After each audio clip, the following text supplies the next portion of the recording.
Hello, hello. Happy International Women's Day. Happy International Women's Day, everyone. We are so excited and happy to be together today on this very special day.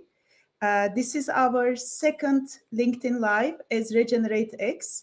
And our topic today is regenerating our futures, the journey beyond gender equality. In this second event, we have some very special guests. Sophia Swire, founder at Equity Diversity Investments, and Dr. Tatiana Kazakova, strategy officer and co-founder at Leaders on Purpose. Today also, as always, we have Semin Yalman Yilmaz, founder at Living in the Heart, and Marv Radio, musician and voice coach, who together will share their gifts of meditation and music. Because in regeneration, we believe in these holistic experiences. We believe in the importance of gender equality, that's for sure. But what is more important is that we start regenerating this topic, but by regenerating our thoughts and our emotions and how we relate to each other. And today we will focus on how gender equality is important for regenerative futures and how we can go beyond gender equality and take the ownership and responsibility of our humanity, which is the life, very intelligent life of this planet. Thank you for joining us today, and I want to invite Semin to start our session. Yes, hello everyone. So today is very special for me because it's about women, and I was so much interested always in woman subject, in the woman's field, when I was even studying sociology at the university.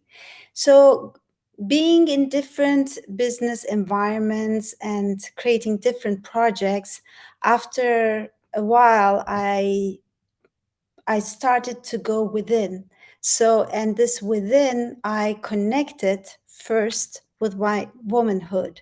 And then I found out that the gift of the womanhood is so important, and to go within and to discover that is so important. So today I want to share some movements and some thoughts about that, because in Living in Heart, what I do is I reconnect people with their body, with their heart, with their mind, and with their soul. So I just want to start with our thumb, as a, just looking at our thumb. When you look at your thumb, just staring at your thumb, you are actually just focusing on one item, actually on just yourself. But actually, we are not separate. So there are other fingers. So you can move them. And when you look, you have the other fingers. So we are all connected. So you're not just you as separate being, a separate woman, but we are all connected. So, and also we have all this body, the wisdom of the body is so enormous and so important. And we women, actually, the female energy is moving. And so I want you to invite you to stand up. And what we do is just put your feet on the ground. And while you're connecting your roots to the ground, I just want you to do some circles. So you can put your hands on your side and just do rhythmic movements, because this is also the woman's energy. We are flowing, we are moving, we have also very sensitive energies. So just move and just be with the flow. And then to the other side.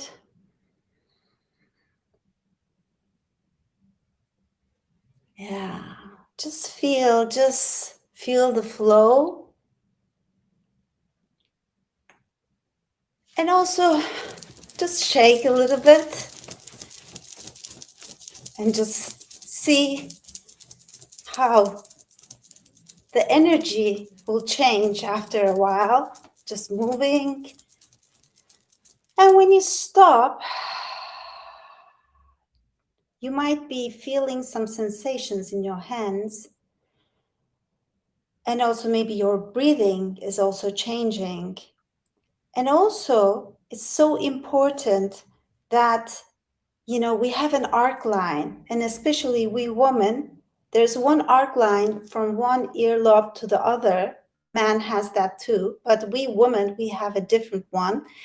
The two nipples here, we have in between, we have this energy flow. So this special energy we have here, we are actually receiving and giving love. But if we have emotional trauma or lack of self-love, this is being cut and broken. And so, but there is a way also to repair and to connect. So I want you just, to hug yourself, for example. Just start hugging yourself. Just start with really giving yourself the self-care and love. Actually, it's that easy just to embrace yourself, accept yourself, and with kindness and love, just be. Yeah. So with this recognition, we can continue. Thank you having me here. Thank you so much, Semin. Thank you so much. Hello, everyone. So yeah, we are currently in a huge consciousness shift and healing journey, whether you realize it or not, around the trident issues of race, gender, and climate are at the heart of our transformation. So we are creating new stories of gender harmony, where men can connect also to their humanity, their heart and their emotions, in order to create a different and innovative society, where we as men, as women together can co-create in harmony and peace. So me with Unconditional Man, I do this work, with men, actually of bringing men back to their authenticity. And by doing so, they also realize the connection to the feminine, and to a different relationships to the women that we have now and that we see broken in so many places now. So I invite also every man, every leader to look within and find a love in his heart, to let go of control, of the blockages and limitations of the past, to be courageous, and to be open and blossom together with women to the creation of this new world, and to dream together the world we want to see for our children and future generations. And I also believe that for companies, we need to create new environments where this stimulation and this transformation can happen. Create circles where we can express ourselves, not just from the mind and the thought and objectives and efficiency, but also like, how do we feel? What are we creating? And are we creating with joy, or are we creating, with stress, which makes a huge difference for the creation of this new world. So I invite everyone, and especially the men also, to open up and to support, the women in all different ways that we can. Thank you so much, Rudy. It is such a pleasure for me to sit by my business and life partner and be able to talk about gender equality and beyond gender equality. Because in the end, it is essential that we understand first we are humanity. And humanity is the life of this planet. We need to really start understanding our role, leading the futures that we want. We very much focus on what we don't want and what we want to avoid, and focus on a problem-solving mentality. I think it is very important that we invite and encourage each other to focus on the processes of designing, of learning, creating relationships, creating cultures that are inclusive beyond gender. So with that, my work with the Heroines, which is a platform for women leaders, where we come together to design conscious business models and prototype innovative ways of working and living together that includes all life, that serves to all life, is something that I have been serving for more than the last 3 years since COVID started. And working with more than 100 women, what I'm noticing as women, when we understand our values and what we want and what we need really matter, not just for us, but for our communities and for future generations and for the life of this planet, I think as women, we can stop expecting empowerment and bring that empowerment by really taking our strength in our togetherness. And with that, how we relate to men and how we relate to each other is very important. And I believe the important part is not just about talking about gender equality, but designing business models and cultures that are inclusive. And it starts by understanding what we really care about. Because the businesses or communication, when we say this is not gender equal, it's not just an inequality against women, but it's an inequality of all humanity. We are reducing ourselves to singular and very sexist ways of seeing the world. And we can't change that. We can't change it in one generation. That's why when we are designing our business models, I invite you to consider how you are creating value propositions that are in harmony with the values of yourself, of your teams, as well as the communities, the stakeholders that you are serving to. And please expand the understanding of stakeholders beyond clients and shareholders. The ecosystem, Mother Earth, and all the beings on it are all our stakeholders. The future generations who don't have the opportunity to sit in the board meetings together with us, they have a voice. They should have a voice in the way we design our business models. And when we really understand that, okay, this is a good business model, value proposition that is inclusive, then we need to learn how to communicate that are inclusive. And communication with especially the artificial intelligence, machine learning, it's not an superficial level of job. It is so important because the next generations and the next billion people will be learning from those algorithms. So we need to bring the consciousness of humanity in that sense. And in these communication models, types of cultures we are creating, what are we telling our audiences, our children? How do they grow up thinking what it means to be a man, a woman, or humanity in all? In our business models, we also need to consider what are the type of partnerships we are creating. Are we including the foundations, the activists, the movement leaders who really deeply care about gender equality and beyond gender equality? And finally, last but not the least, how we are distributing the money, the profits, and how we are sharing the wealth and the capital that is beyond finances, that brings also an understanding of how we are distributing the power and claiming the strength of us becoming together. And this is in a nutshell what we are designing together with the heroines from all around the world. But I would like to really bring our attention that this is not a woman's issue. This is a humanity's opportunity. When we include women and our womanhood, not just act like men when we are pitching, when we are selling, but really bring our full selves to the table, we are serving whole humanity to flourish. Just consider our moon cycles, our birthing processes, which are totally excluded from the business processes. If we can bring that, we bring back the connection to our own nature and to the cycles of nature, Mother Earth, and we start deeply caring about our relationships in the most foundational way. With that, I would like to also invite you to join in this conversation with your questions. If you have any questions, if you have some comments, please write them. We see it, and we will be having a Q&A session where we will have conversations as well. Also, us coming together and having conversations is very important when it comes to gender harmony and beyond gender harmony.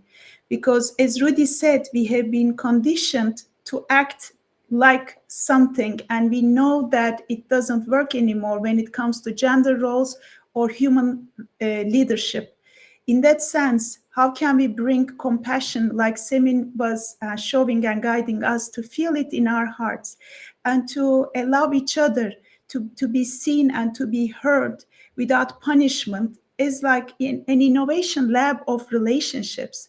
Because the new roles of where as humans we embrace our femininity and masculinity and the opportunities of our intelligence that is amplified with the technologies and our connections, that now we don't have any excuse but to connect, but to really hear and feel each other. And we know we are united. We know we are one. Whatever happens in Turkey affects Japan and in China, also Europe. We are in this together. So in that togetherness, we need to experiment with new ways of communication, listening each other, receiving each other, and transforming together as humanity. I think one of the biggest invitations that we would like to put on the table in this session is that don't treat gender equality just as numbers and outcomes. They are important, but this is a process because we are going through a transition, and that requires compassion, and that requires us being role models. When we know better, we do better. And instead of punishing each other, how can we really protect the most vulnerable and ease the job of people who are trying to learn and make it a cool thing, an important thing, a priority thing in our business decisions as well as societal decisions and systems design. That would be my couple of cents on the topic. Is there anything you would like to add, Rudy? No, not right now. Let's go to our guest. Yeah, we have amazing guests today because talking about these topics can take days and weeks. But our guests today, they are not just talking, they are also doing the things on scalable versions in very important domains. First, I would like to invite Sophia Swire, founder of Gender Equity Diversity Investments, to have a conversation with us. Hi, Sophia.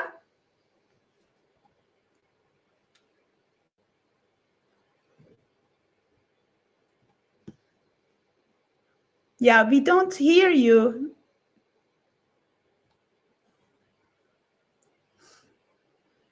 Sophia is traveling and we don't hear you.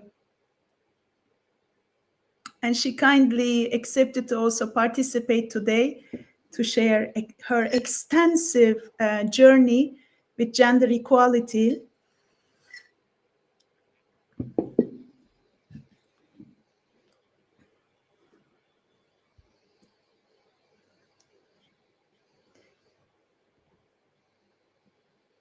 We don't hear you. Maybe Pal needs to unmute her. No, she's not. No. She's not. Okay. Go to Tatiana.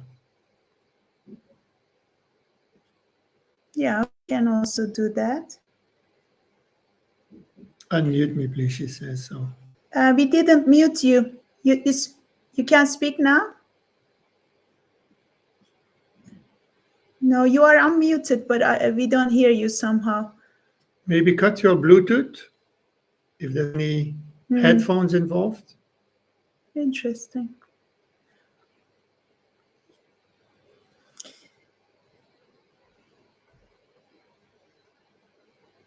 Do you hear us?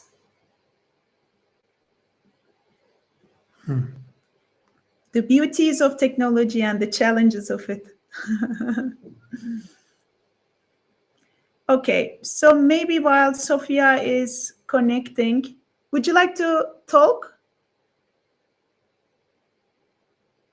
No, we don't hear you. Okay, so while Sophia is connecting, and now I will then take dear Tatiana.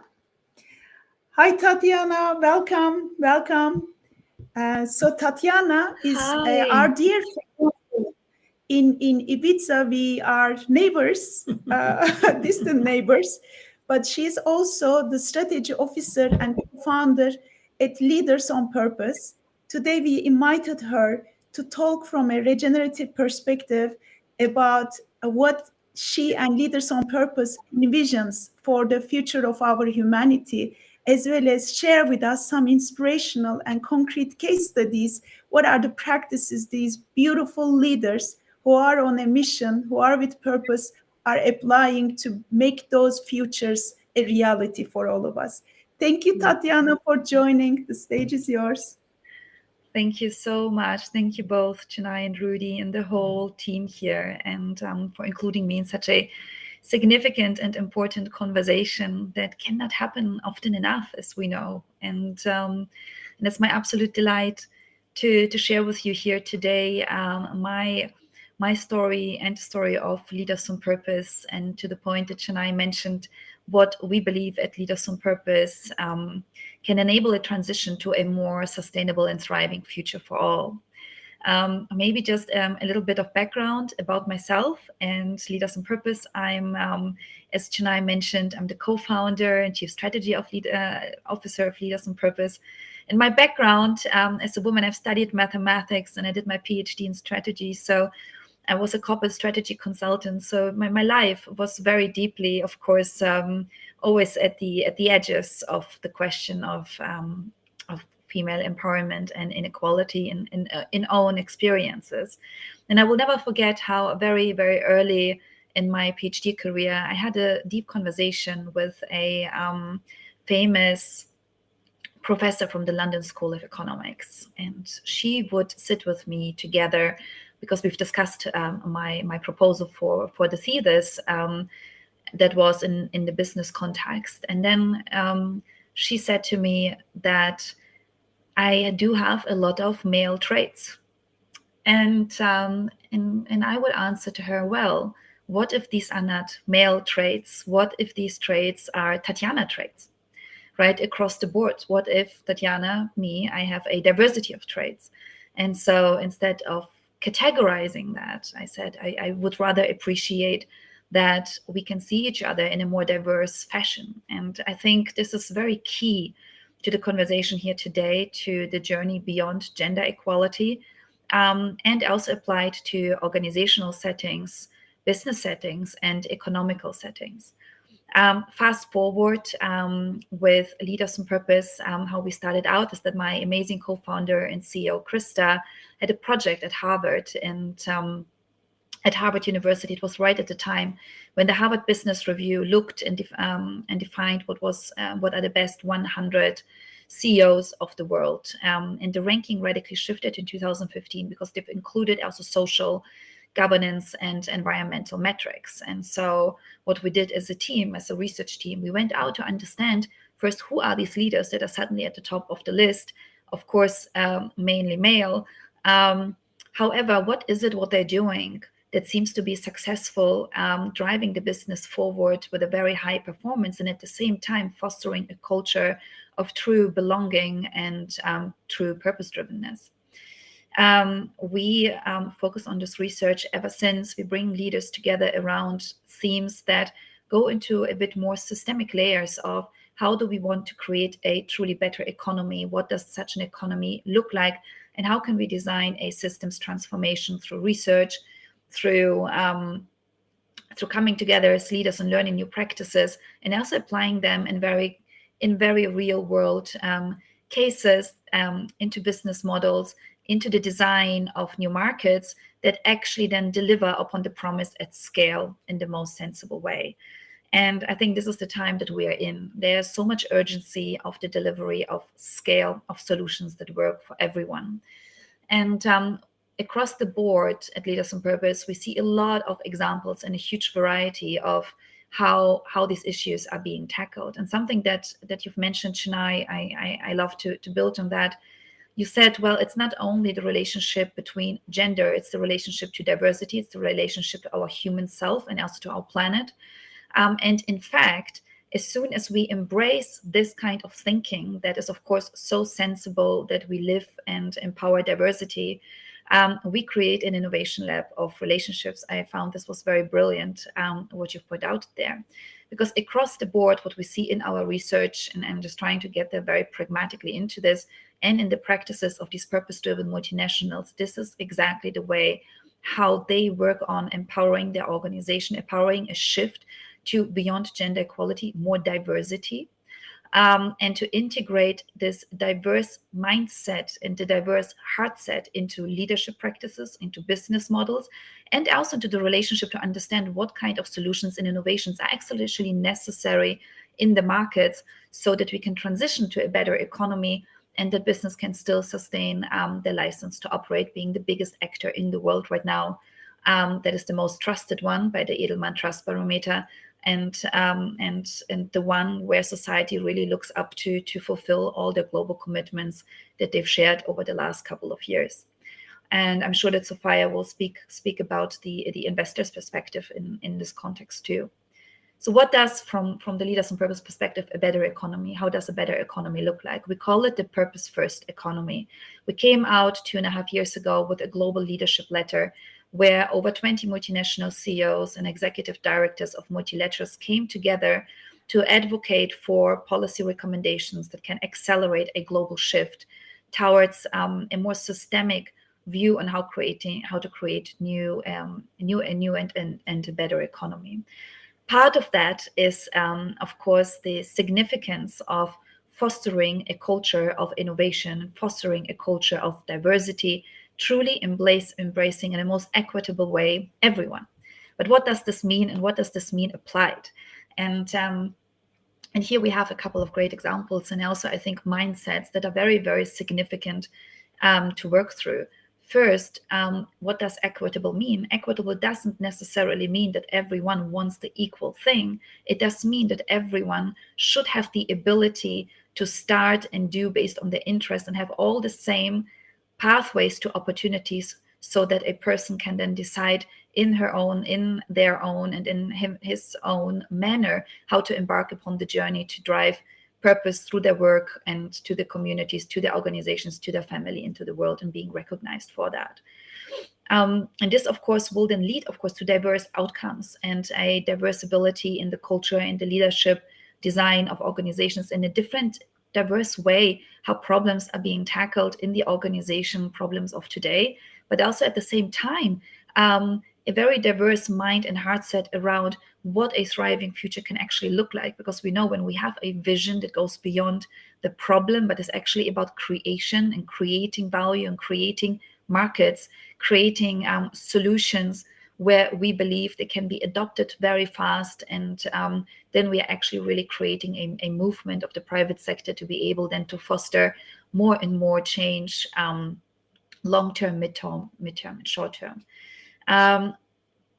Characteristics that we are observing of our multinational purpose-driven leaders, and both women and men have this very similar characteristics. They all empower very deeply their teams. They're deeply empathic.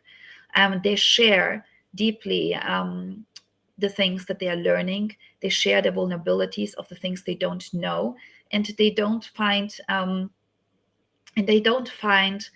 really it's truly shifting from the hierarchical, control, dominant way of leadership to what we would call a more feminine approach. However, to the point of this conversation, it goes so much beyond gender equality. It goes also to the sensible, most human way to be acting in work with your teams and in your community on these projects, to truly come together, put the barriers down, and connect on a deeper level of purpose, on a deeper level of shared purpose, on why are you on this project, why are you doing the work that you're doing, why are you working on certain policy recommendations, and what do you believe you can truly unleash for the betterment of yourself and the betterment of society. For very, very concrete examples, for instance, is of course a lot of work that is being done in emerging markets where policymakers and multinationals are coming together to truly identify how to reach through all layers of society in a way down that all the value chains that we are working on today become ethical, and all the new value chains that we are building for frontier economies, such as the space industry, such as metaverse, such as all the other tech, AI for good, all these economies of which we know they will sustain and be fundamental to our future in the frontier. How can we enable today, from what we know, put the right guide rails into place so that these industries are being designed based on new fundamental axioms, and one of which is, of course, deeply grounded in diversity, in equitable opportunity to be actually able to create and be part of these economies. This means, for instance, in the space industry, one of the projects that we're working on, and I'm on the board of an organization called Space for Girls, how can we enable that in schools, through ministry programs and through new educational programs, in governments and in countries, it is truly way more embraced, and the railroads are passed down, that women go into STEM and learn the techniques, and can develop their talent truly unconditioned from traditional way of thinking of what the role of a woman should be in society, or in business, or in which industry a woman should go. However, this of course goes way beyond the female. It goes deeply into a way more diverse understanding of providing opportunity to everyone to participate, to build these frontier economies that will sustain, hopefully, life on our on Earth once we manage the global transition that we are in. And so there's a lot of effort being done here, and something that I truly embrace when it comes from this lens of diversity. It is the diversity of people, it is the diversity of mindset and the diversity of heart set that is coming together in the diversity of skill set. And so if we look at biomimicry, and when we look at nature, as you know, this is how nature has provided this beautiful system we currently live in on our planet, and that we look to sustain and obviously live in harmony with, to truly thrive towards a better future. So what can we learn? What can we learn from nature, in the way how nature right now comes together to solve problems and to find solutions and innovations, and apply it to the way how we all come together to solve these problems? And because at the end of the day, no matter if you're part of a multinational organization, no matter if you are a CEO, no matter if you are in the middle management, no matter if you are in politics, we are all humans that are connecting right now on the shared purpose that we want to see, that we can really truly drive to a better economy that can truly serves all. But this takes a lot of understanding of the things, and a balancing of recognizing we are right now in a global transition. So how do we deal with this global transition? How do we personally learn and evolve, whilst we learn and evolve in our communities, whilst we learn and evolve in our organizations, etc., all the touch points that we have, and at the same time apply to our best knowledge and to best consensus in our society the groundwork to the future economies that we're building. Other examples that go a little bit more into the nitty-gritty, how do we see leaders in a multinational organization dealing with these issues? And so it is truly a culture of very, very open transparency, and fostering that issues can be brought up, are being resolved and being addressed to, so that no one feels left behind in the organization, going maybe through some issues that are related to gender, or to other ways of conditioning, and not being able to show up in the fullest self. To have a culture in the organization that actually embraces conversation, embraces discussion, speaks about also the hard topics, so that everyone can learn instead of shaming. It is a learning culture. It's a culture that learns, and also puts processes in place to learn and to be better the next time. So it's an evolution that we see, and what we see in purpose-driven multinational companies, that it is a very big part of the agenda. And the agenda here, Canay, such as a few have mentioned, is way beyond gender equality. It is definitely a milestone that is significant. However, the whole mindset and the heart set behind this, and the purpose behind this, is that we find our way towards really a more diverse, not just a more diverse, towards a truly diverse ability to work together and to create together the economies that our planet and that society and humanity deserves. Am I still good on time? Yeah, very good. Thank you so much, Tatiana. I really love how you touched this is about creativity, this is about biodiversity, it is beyond gender equality, and sharing with us about the research and how multinational companies and purpose-driven leaders are tackling this as a systems priority, not just one of a social impact project, and dealing this as a learning process, a learning and growing process where we can build these relationships and measure our progress as well. We received some beautiful questions for you while you are talking, but I want to check if Sophia is here. Yes, she's here, and let's do the Q&A after Sophia's conversation. Welcome, Sophie. Thank you. Thank you. I hope you can hear me this time.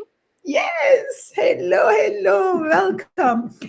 Dear Hi. audience, I adore Sophia. She is an activist. She's a go-getter, but not just that. She also represents what women around the world are going through, from war zones to entrepreneurship to investment domain.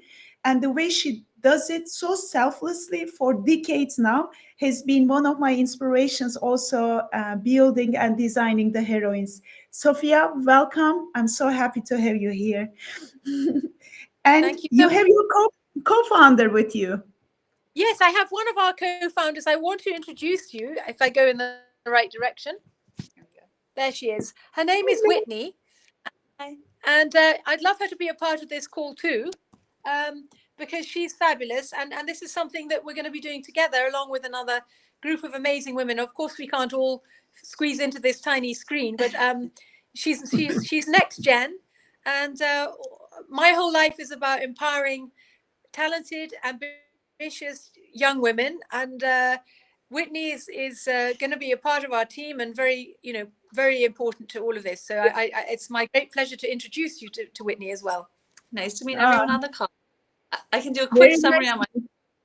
Yeah. Please do. So, yeah. So I'll be helping Sophia launch the Jedi VC fund, focused on women founders for the Islamic world, investing in startups in this geographic space. My background is in management consulting, so I'm ex-Oliver Wyman, and I've lived right now I live in Dubai, but I'm originally from Canada, so I've kind of worked across the span of North America, Europe, Africa, and the Middle East, which is where I'm now. And you've been a private equity associate as well. And I've also worked in the private equity space in Canada before I was in consulting.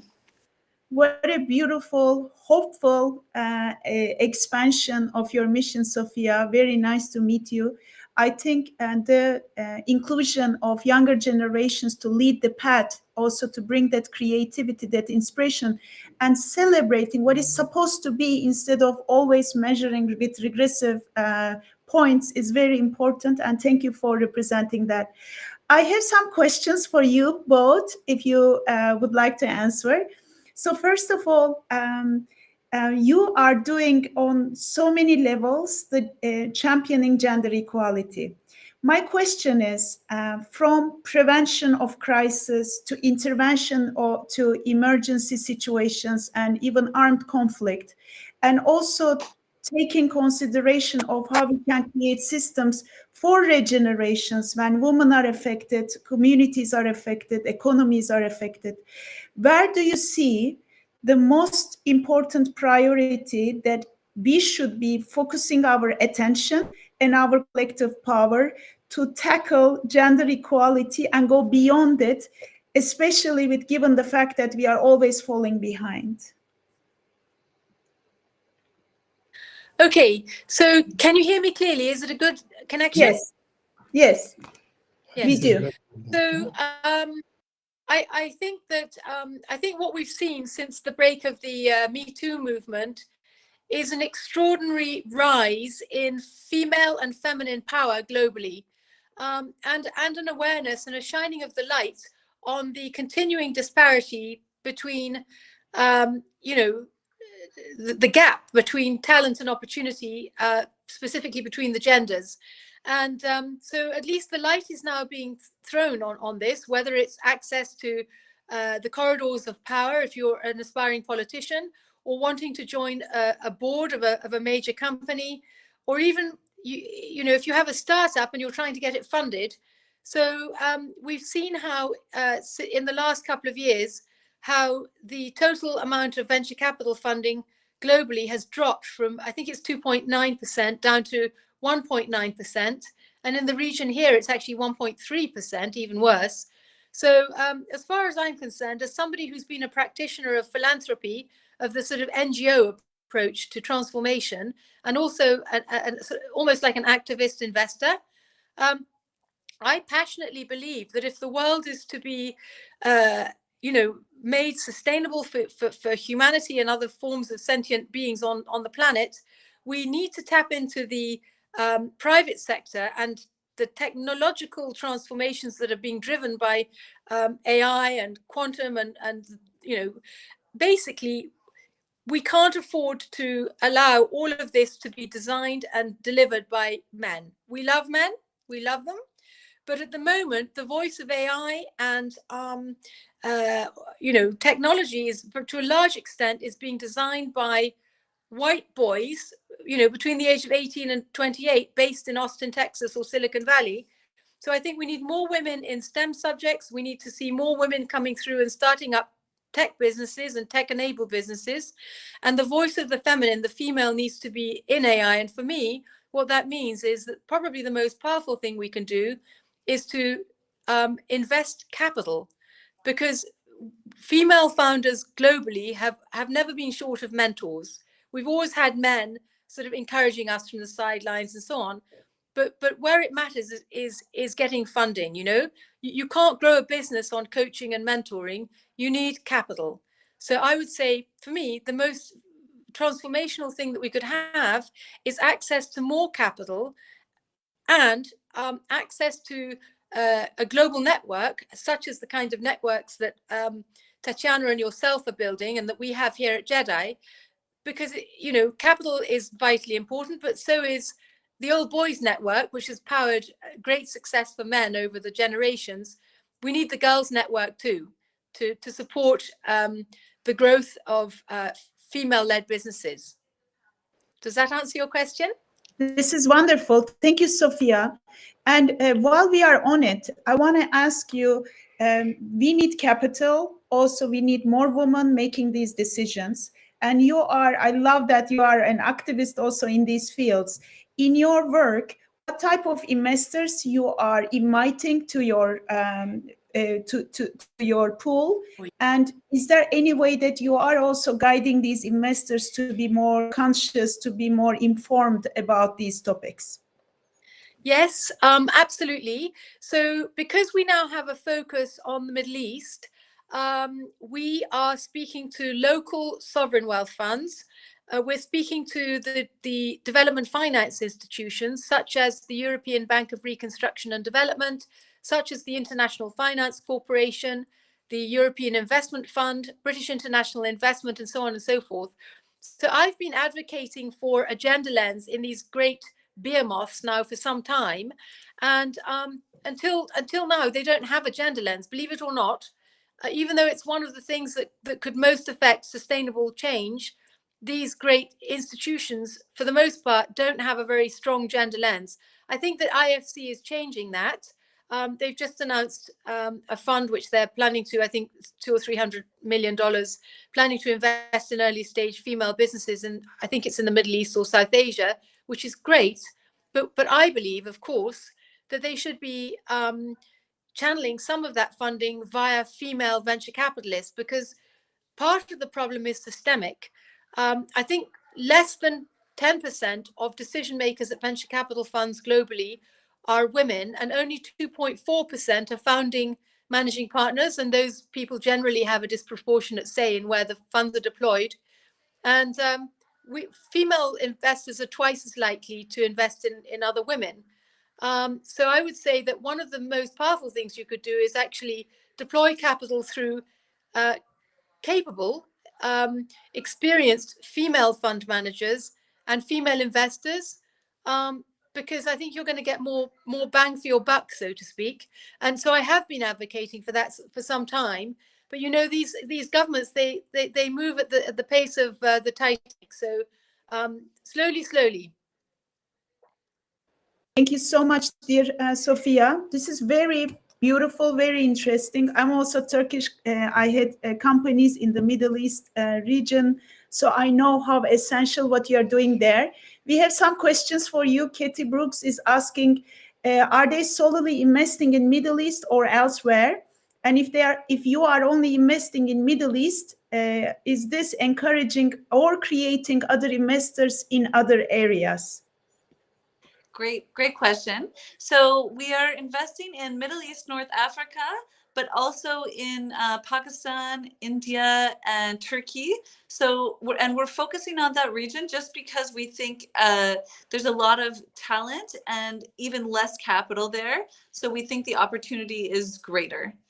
I think in some of the North American and European markets, there are just a lot more programs available, and I think this is a starting point. Not to say that we will not get there in the future. And I'd like to add to that one of the ways that we're doing things perhaps a little bit differently is because we're women. We believe in collaboration. We believe in partnerships for the goals. One of our drivers is to support companies to deliver on the United Nations Sustainable Development Goals, including supporting them to reach net zero. And we also want to be solving a problem, which, as I say, is the access to capital factor. And we've been told by local accelerators that the stage at which there seems to be an enormous amount of need is the pre-seed stage, which is a little earlier than we had originally envisaged going in. I mean, we originally were thinking seed to Series A, but because we've identified this need from local accelerators, we plan to partner with some of these organizations that will then feed us the best of their female-led businesses from Turkey to Morocco, Algeria, Tunisia, Egypt, and the GCC, and Pakistan, and so on. And that'll help us with pipeline. It'll help us with deal flow. But it also means that these earlier stage accelerators will have a solid place to go to, in the knowledge that hopefully they'll be able to get some funding from us. This is, of course, it's subject to us successfully raising the fund and getting to a first close. And raising your first fund is the hardest thing I've ever tried to do, and hopefully we'll succeed quite soon. Inshallah, you have our full support. I have so many ideas and suggestions also to, inshallah, support your way so that we can support us as humanity. One thing that I would like to bring to this conversation, because you also mentioned Turkey, and you have been working with women from Afghanistan, helping them to flee during the armed conflict. But what struck me in your approach, Sophia, was that you had this long-term vision about how we can not only flee them out of the country, but protect them and guide them and empower them in ways that they can go back on their 2 feet, have their jobs, have their life going on with their own strength, with the support of each other. And as you know, almost a month ago, mega earthquakes happened in my country, and now there are millions of women who lost their jobs and who are very, very vulnerable at the moment. From your experience about after such huge disasters, man-made or natural-made, doesn't matter, what are the ways to really encourage and embrace each other to bring that power of humanity together with the economies and to help women to continue living their life with dignity? So I would answer a two-pronged approach, and this is something that we've harnessed in our efforts to support high-profile, highly at-risk Afghan women who we've pulled out of Afghanistan and have been protecting in a safe house in Islamabad now for more than 18 months. So what we find is that anyone who goes through these traumatic experiences suffers from PTSD, and this can result in highly dysfunctional behavior, sometimes abusive behavior, and it can come out in all kinds of ways, and it really does need to be addressed. Now, what we've learned is that if you're a trauma counsellor, you don't address it right away. You have to allow the cortisol levels to somehow settle, and the intervention is far more effective, a few weeks after the traumatic experience has taken place. So in our guest house, we've been supplying therapy. We've had one-on-one therapy counselling. We've had Afghan women therapists providing group counselling and mental health training and so on. We've also got meditation and yoga, because I have a spiritual practice myself. I'm actually a qualified meditation teacher, although I haven't used it in any sort of big way myself, but I do understand the value of having a meditation practice and a yoga practice. So we've bought yoga mats for all our Afghan refugees, and they're on the roof a few times a week doing their downward facing dogs and breathing. It's amazing. It's really transformational for them. And so I would say mental health is one area where I think people overlook this. And obviously in traumatic times of emergency, the first thing is to get people under some kind of tent coverage, to get them warm, to make sure disease isn't breaking out, and then to make sure that they're safe. Because in these situations, women become very vulnerable, especially if they're in refugee camps or tented cities. They become very, very vulnerable to violent abuse. So once you've covered all the bases, then I think mental health, and I think what's extraordinary about the digital evolution that we're going through, the fact that we're able to talk to you today from the basement of the Dubai Opera, it's part of that wonderful transformation. But it also means that things like counseling, mentoring, mental health coaching can take place online. So provided these women have functioning smartphones and access to the internet, it's amazing how much benefit they can receive. And so, also some of the companies that we're looking at that we're profiling for investment are mental health apps. There's a company in Abu Dhabi called Mindtails, which is the first company that is seeking to provide trauma counseling and mental health counseling online in Arabic to the Muslim world, and they're going to be rolling out in refugee camps in Syria and Jordan before too long. So that's particularly interesting to me, because it has an opportunity. It'll certainly be revenue generating, but it'll be a game changer in terms of not only delivering trauma counseling, but also making the mental health debate somehow socially and so somehow acceptable, because of course mental health has been a problem globally, especially in the wake of COVID and our addictions to these cell phones, right? So this is it's a global problem, and I think that in Ibiza, where you live, of course, everyone is very much in touch with themselves, but in places like Saudi Arabia and the Emirates, you don't admit to having a mental health problem. So this can come out sideways again in violent abuse or alcoholism or worse, and so. I think it's fantastic that these tools are available, and they are also available in theory to people who are survivors of earthquakes and other natural disasters. And then on the back of that, I would add access to online education. So we've been speaking to edtech companies, and we've been trying to design an intervention to solve the problem of access to education for girls over the age of 12 in Afghanistan. That's something that we're looking at doing through our nonprofit Future Brilliance, but also through our Jedi Fund. It's the kind of company that we might be interested in investing in, edtech solutions, AI supported personalized learning. I think education is going to go through a completely radical transformation, and it'll be far more accessible to people who can afford a smartphone and have high-speed internet access. And the same applies for the millions, as you say, of people, children who've been displaced or injured in the earthquake and won't have access to school or jobs or education. There may be the opportunity to receive education at all levels online, and then employment in the gig economy, which after all is going to be the only employment in another 20 years. So the faster we can support these, I was going to use the word victims, but I can't think of any better word, survivors. the faster we can support their transformation and upskilling to the digital economy through education and digital skills training, the more stable and secure they will be. Thank you so much, Sophia. These are amazing, beautiful insights in such a condensed way.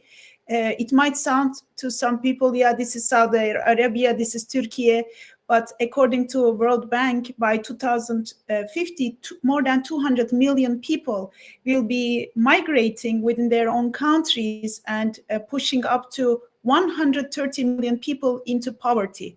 So these are very important prototypes. These are very important leading edge innovations that we all need to encourage and embrace, because this is us, this is humanity, this is the life of planet. Thank you so much to both of you. We wish you all the luck. Please send us links so we can distribute and circulate, and we are definitely going to be in touch. Much love. Thank you for joining. Thank you. So, dear ones, we also have some amazing questions for Tatiana. But what we are going to do, Tatiana, with your permission, I would like to address these questions and follow up on our social media with your beautiful links and maybe more data about the research that you beautifully brought to here, because people are excited about the data, more data in that research, as well as how we can expand some of the things you have shared with us here. And thank you so much for joining, and let's continue the conversation. This is just the initiation. Thank you for participating. Thank you. Thank you all. Thank you. Bye-bye. And last but not the least, we have our amazing, we call him marvelous Marv Radio, who is with us today. Congratulations, Marv, for your new soundtrack, and we are looking forward to hearing from you. Stage is yours. Thank you for participating. Thank you, and it's an honor to be here on International Women's Day.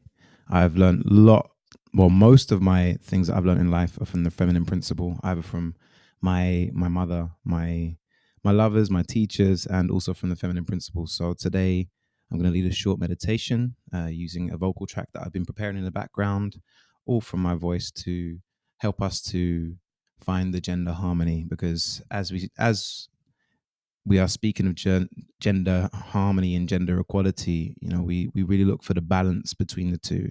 And there can also be a spike in making amends for what has been the past dominance of the male. We can also make a spike in the other direction. So this is about finding that balance and making sure that we can all live within our true balance and purpose, and that everyone is empowered. So I invite you, if you haven't already, to put some headphones on so you can get the full benefit of this stereo soundtrack, and take some deep breaths as we visualize our gender harmony.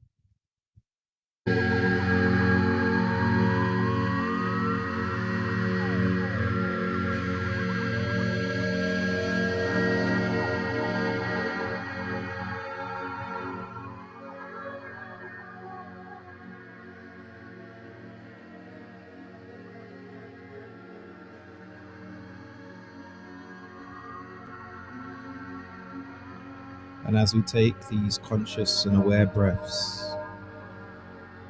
begin to tune into your sensation in the left side of your body. Feel what is flowing through the feminine, the receptive. On the left side, filling the entire left side with golden light,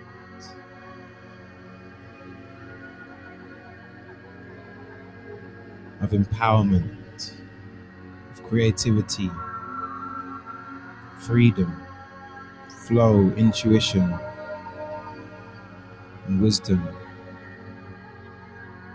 And as that energy fills the entire left side, the feminine side of the body, it now begins to build a bridge to the right side, sending this golden light into the entire right side of the body, celebrating structure, forward momentum, movement, guidance, protection. And ask yourself, as this golden light fills your entire body, what does it look like for feminine and masculine energies to serve each other in balance and harmony? And as you tune into this golden light, focus on one thing, one memory, may even be this moment that you're truly grateful for. And as you tune into this gratitude,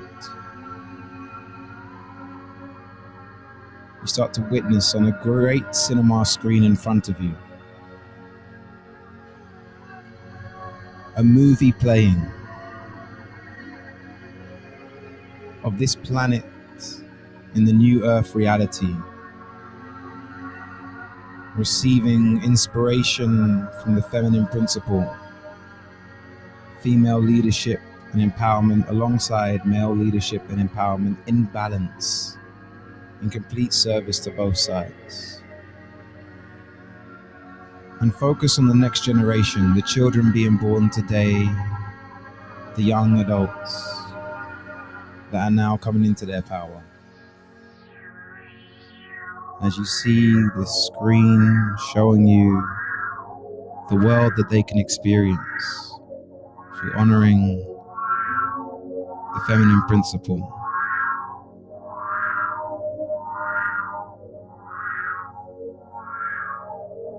through balanced gender leadership and partnership, through harmony.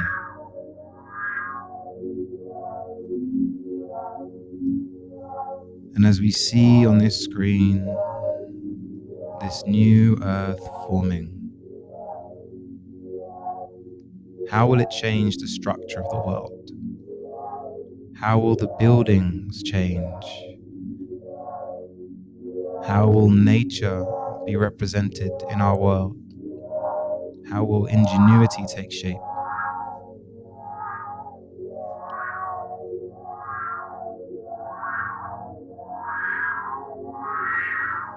As you now transport yourself inside of this screen to walk around, what does it feel like within your body to live in a world of true equality? A world where quiet, subtle intuition is valued just as much as a loud voice or a powerful mind. Where businesses can be led from the heart, where the principle of nurturing is at the center of true success, where the people who work for the company, who own the company, and who are the customers or recipients are fully held within a space where their well-being is at the center and above profitability, but not in conflict of profit, where health and happiness brings harmony to all.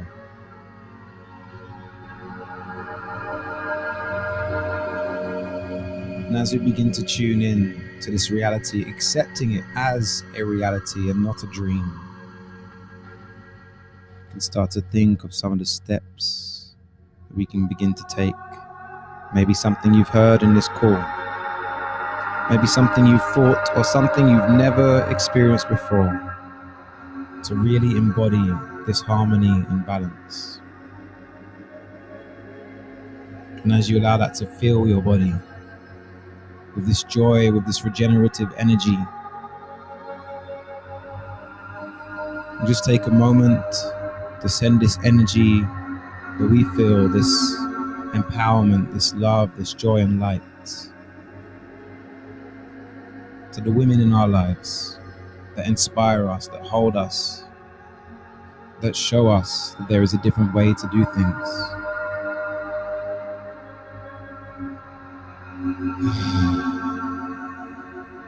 And sending that energy now to maybe those women who need support in this time. We're calling for our support, guidance, for nurturing, for help. to the entire female population of the planet, so that they may live within their true power,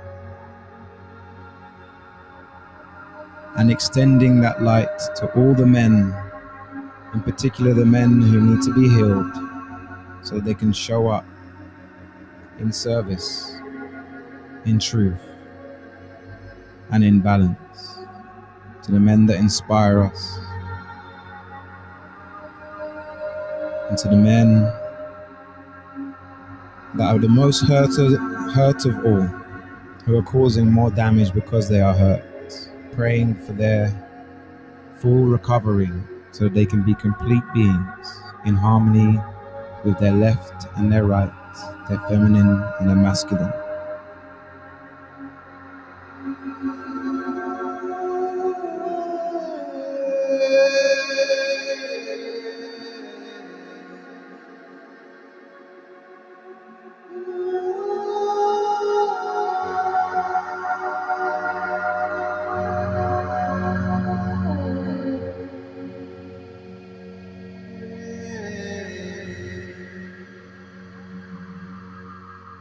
And bringing yourself fully back to your body, feeling that power, that spark from this living earth, united and balanced in gender harmony, as you take the will to take that first step to reach out to that person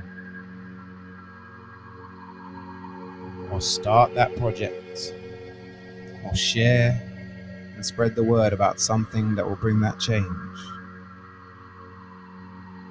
As you bring yourself fully back into your body, red roots connecting us to this living, breathing Mother Earth, this womb that holds us. Take your last few breaths here, allowing some movement in the body to bring back your sensations. And now, allowing everything to be relaxed behind the eyes, the jaw, the shoulders, the tongue dropping to the bottom of the mouth. And meditate today upon how coming from a place of pure relaxation can have just as much impact, or even more, than coming from a place of tension and forcefulness, or having to make something happen. How can you surrender to the wonder that lives within you and within this earth? Thank you.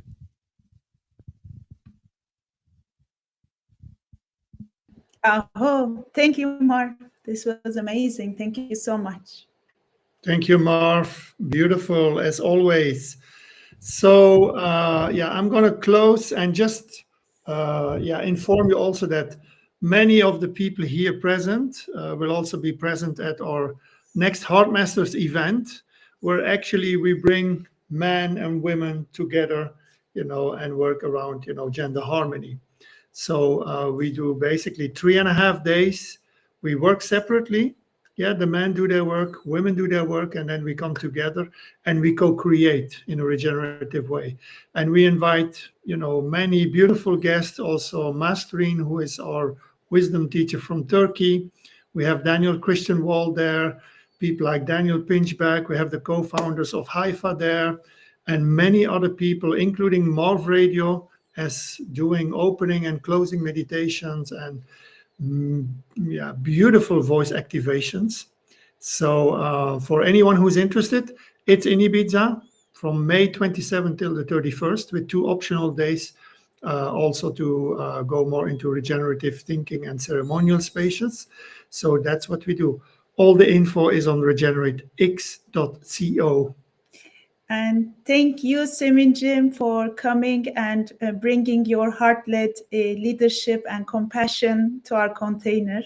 Semin is going to be also with us in Ibiza in the Heart Masters, guiding us through heart-led leadership and compassionate inquiry and yoga practices that she guides us to integrate and align our energy channels.